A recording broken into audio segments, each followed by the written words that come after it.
our tested friend during our liberation war. They supported us. Not only that, after 75, when we mother, brothers, everybody, only we two survived. So they get the shelter.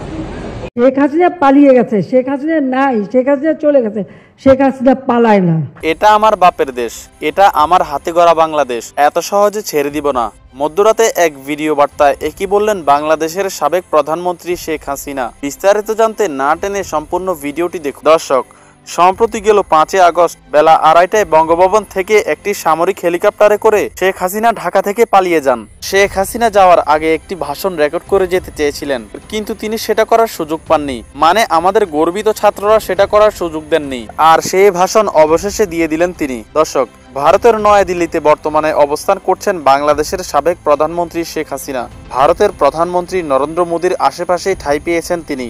আর সেই নিরাপদ স্থানে গিয়ে অর্থপর বাংলাদেশের মানুষের জন্য একটি ভাষণ record করে পাঠালেন তিনি। সম্প্রতি গেল 5 আগস্ট রাতে এক ভিডিও বার্তায় শেখ হাসিনা বলেন, সাময়িক সময়ের জন্য আমি দেশ ছেড়েছি, কিন্তু আজীবনের জন্য নয়। আমার সাথে যা ঘটেছে তার সবকিছুর হিসাব আমি নিব।